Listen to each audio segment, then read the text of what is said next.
Unfortunately, we have not learned anything to improve our vibration. So you may have all talents, but your vibrations is not in harmony. You hardly make friends, and even if you make friends, you're hardly able to sustain them. All right, guys, got Gurudev, Sri, Ravi, Shankar here today. Thanks for having me at your facility. It's a beautiful place. I was speechless when I walked in that main room. Beautiful. Thanks so much for being here today. So I have a very young audience, and I wanted to ask you, as youngsters, we have so many desires, so many distractions these days. How do we know which desire to pursue? Well, you don't have to make much effort to it. The strongest will always pop up. That will be the forefront, right? Your strongest desire will prevail. Two things you need to know when you are tackling desires. One is the short-term gain, another is a long-term goal. You know, if you're hungry today, you need to go for a takeaway, right? You can't say, I will grow my food. Right. But sometimes we need to grow our food so that in the long run we get our own mangoes in our own garden, right? We get our own apples, we get our own peaches. So life is always a balance between the long-term and short-term goal. Right. I think a lot of people these days are living with a short-term mindset because of many things, but I think social media, a lot of people compare themselves to each other, right? Do you see that issue with young people these days? Yes, I see young people are so anxious today. They are worried about their acceptance. They're worried about what to choose for the future, what career to take on. I'm worried about the relationship issues. Confusion prevails in the mind. Right. So you need to get out of the confusion. For that, you need to take recourse into your own breath. And that's why you developed a breathwork technique. Yeah. Right? I'm going to try it out tonight. I'm excited. Meditation and breathwork have been... Meditation, breathwork brings a lot of clarity and it makes life more purposeful. Today, nearly 45% of America is facing a loneliness crisis. Wow. That's what I hear. But this is a very big number. See? And to fill the loneliness, people do all sorts of things, you just want to go to the bar and drink and just try to forget about things that bothers you. Right. And get out of the loneliness. I would say they should try meditation and breathing. It just helps one to come out of that low feeling and feel very vibrant and happy, Right. in one's interaction and how... See, obviously you would like to be with person who is happy, who is bubbling with enthusiasm, who is creative, right? Not someone who is very worried or depressed or angry or upset or restless. Right. Correct? So, we convey more through our own vibrations. Unfortunately, we have not learned anything to improve our vibration. Neither in school nor at home. We don't know how to make our vibration more positive, more attractive, more pleasant and palatable. Right. They never teach that. Right. That's not taught. Yeah. So you may have all talents, but your vibrations are not, conducive. It's not in harmony with others. You hardly make friends, and even if you make friends, you're hardly able to sustain them. Right. I struggled with that the majority of my life. I was very lonely, had trouble making friends, a lot of mental stuff, anxiety, and they put me on medication.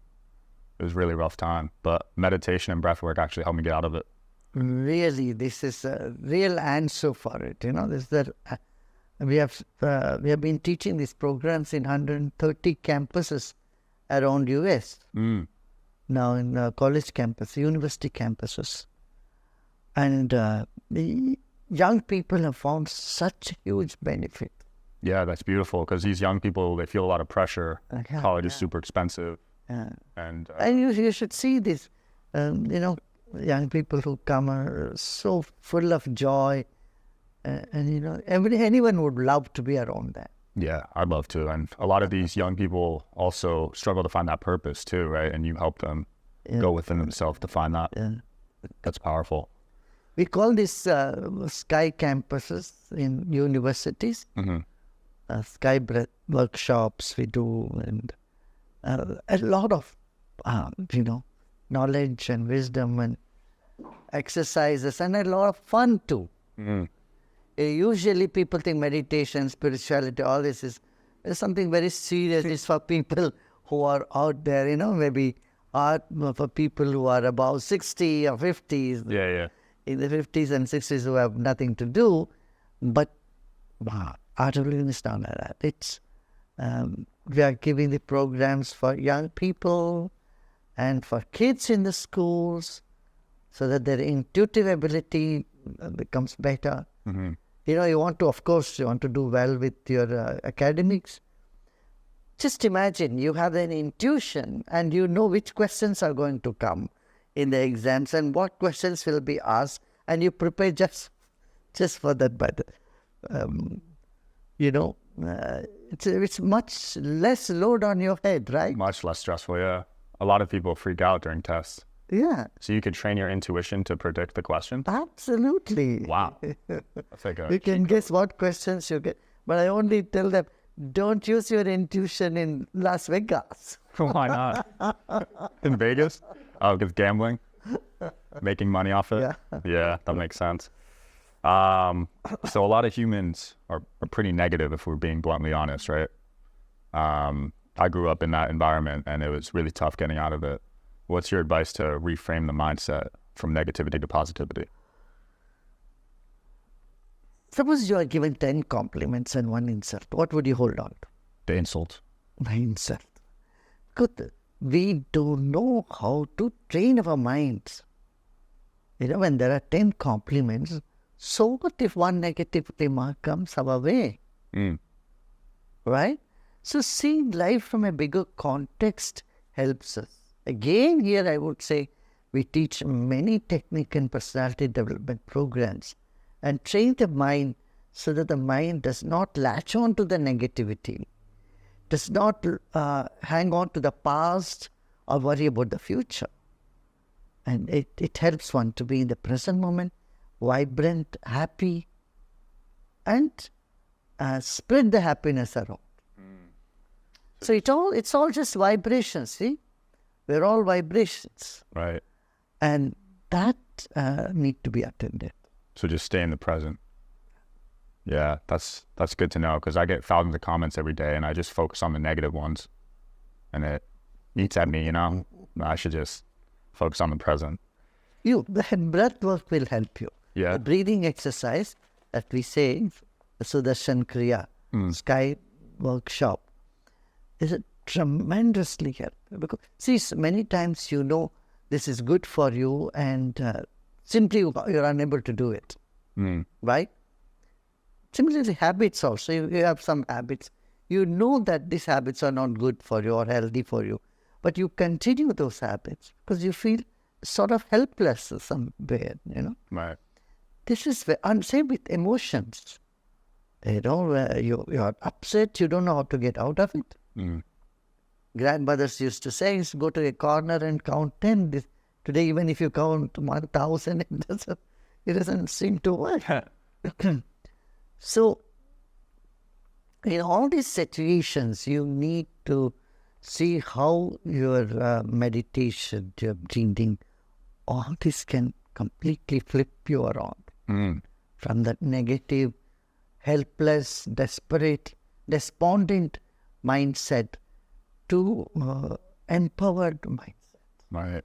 What is your process to control your emotions? A lot of people don't have full control over their anger or their sadness. Yeah, that's what I was saying. Your emotions, it's like they come like a storm. And you are just lost in it for some time. But if you do the breathing technique, the Sudarshan Kriya and meditation, it just takes hardly 10 minutes a day. It just keeps you so centered. Wow. you are able to, see all those emotions and just not get affected by them so badly. We'll put the link below to that. That sounds Yeah, powerful. yeah. That really helps. Yeah. So I was watching your video just now, and there was a quote that caught my eye. It said, "Stress is the cause of violence." Do you really believe that stress is what's causing all these wars and everything?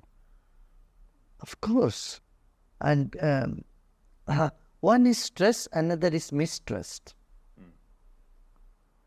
And the third thing is about perceived threat from the others. Suddenly you feel that someone is your enemy, and then you overreact.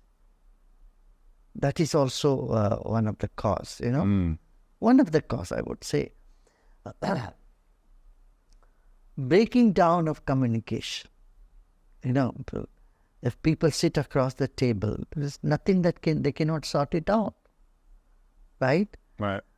When that is missing, conflicts happen. Yeah. There's some big wars going on right now. They need you to step in there. Yeah. Yeah, of course, the leaders who take big decisions, they have to have clarity in mind. Yeah. Sometimes, they are, I understand the leaders do have concern. They have to protect their territory, their people and all that. That is necessary. But, I believe that dialogues should never be abandoned. Conflicts are common. It's natural for conflicts to come up. Right. In a society, in a family, you see, you get into a tiff with your parents sometimes, with your boss sometimes, all the time, siblings sometimes. But there is always a way to. But when your connection is stronger than these conflicts, then you move on. Yeah. So if we can raise everyone's vibration, there could be a time where there's no wars, perhaps, right? Correct. That would be beautiful. Correct. I wonder if that's ever happened in the existence of humans. Do you think there's a time there was? Oh, yeah. We have done several such peace initiatives in the world. We have done some work with the Colombian peace.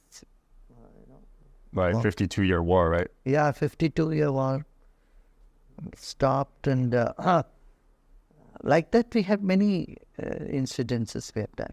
How were you able to stop that 52-year war? Was it just a misunderstanding? It's a nice story. I would like you also look into that. The FARC and the Guru, there was a small, documentary done by people, and one more is coming now. But it's a very interesting moment we had. Dialogue with those people, with the FARC and the terrorists, the so-called terrorists. And you see, inside every culprit, there is a victim crying for help. I look at that person, if you talk to them, we have been working in all prisons, you must have heard about it. There are more than 800,000 people in the prisons. Wow. Who have gotten in there because of they could not control their emotions, or they have erroneous understanding. They got into this. They did something which they shouldn't be doing. And when they got into the prison, then, either they are regretting or they are preparing themselves to take a revenge when they come out. Right. All these programs in the prisons, we have taught many for Prison Smart programs. Just tremendously helped them. That is much needed. Yeah. Because a lot of prisoners, I think it's almost 80% when they get out, they return. Yeah. And these people, I tell you, you must watch the changes that has happened in them.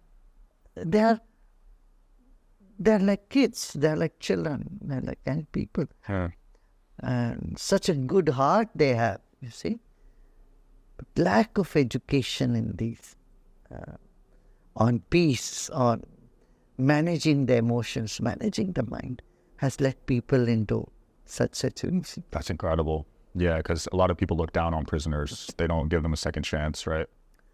we should see that there is a good person hiding in them. And we have to bring that up, bring them up. Love it.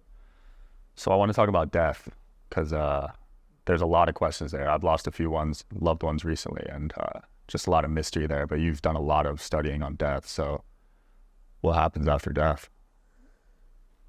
Death is a longer sleep. See, where you go to sleep and you don't know what, deep sleep. When you wake up, you know, you feel fresh again, right? The same way, death, our body goes to sleep. Our mind wakes up somewhere else in some other womb. So you're in a new body? Yeah, you get a new body. So reincarnation, right? Yeah. Got it. That'd be cool. And I've heard you mention that the soul can leave from multiple parts of the body. Yeah. And then, the deepest impression in a soul becomes the cause for next birth. What do you mean by that? Okay, I can give you an exercise to do. If you can notice what's the last thought you have before falling asleep, and then notice what's the first thought you get when you wake up, you will find that it is the same one. Wow. Yeah. The last thought before you fall asleep and the first one you get in the morning, that means your mind holds on to those desires, your emotions, your thoughts, and then it just becomes dormant. And death also, same thing happens. And then when you're born, all these things again come up. That's why I'm so much against tendency is lack of understanding about life force. You should never commit. Really? That's not going to solve anything at all for you. Wow. It doesn't solve. It's only magnifies and enhances your problems in the next lifetime. Dang. So whenever you get such tendency, I would say you need to empower your subtle body. We all have 3 bodies. The physical body and the emotion and thoughts body, that is a subtle body, which is about 1 foot bigger than the current body. And then we have the causal body, that's even bigger. So waking state, dreaming state, and sleeping state, we experience the three aspect of ourselves. So when our energy, our prana shrinks, that's when we get depressed. And this vibration shrinks further down, then you get tendencies. Right. So what you need to do is increase your energy level, prana level. And that happens through breathing, a little bit of yoga, meditation, these things. Then you feel very robust, subtle body. Yeah. And happy one. Such a simple shift, because instead they're putting people on medication. Correct. Which costs way more money. And they don't work afterwards, They seem to work in the beginning. Right. The antidepressants stop working after some time. Yeah. And they have a lot of side effects. Oh, tons. Yeah, I've lost a few really close people to so this hits deep with me. No, I would tell them, please, whenever you have this tendency, just knock on the door of any one of the Art of Living centers or teachers nearby, and they'll fix you right away. Wow. How many locations do you have? We have all over. Wow. These days you have also online, you can go and find out. We have more than 2,000 teachers here in US alone. Worldwide, we have 35,000 Art of Living teachers, instructors. And they would be by your side and help you. Powerful. I also saw you have the World Culture Festival. 1 million people live. 1.1 million. Who's counting? Wasn't that fine? Yeah. Wonderful. That's the biggest event. Right on the national mall. Oh. Crazy. I'll be at the next one. 2028, right? Yeah, you must. Did you plan city yet? Yeah, we'll see where we should do it. Okay. Yeah. Wow, that's beautiful. Why did you want to start that up? Having those events? See, for me, the whole world is one family. I feel that we have to bring people from all over the world. Most of the conflicts is because we don't know each other. And when there is a sense of belongingness, a bonding, then, there is more celebration in life. Right. So World Culture Festival creates that much needed bonding. That's much needed. Yeah, I'm on social media a lot because of my job, and I see a lot of conflict, whether it's religion, genders, male versus female.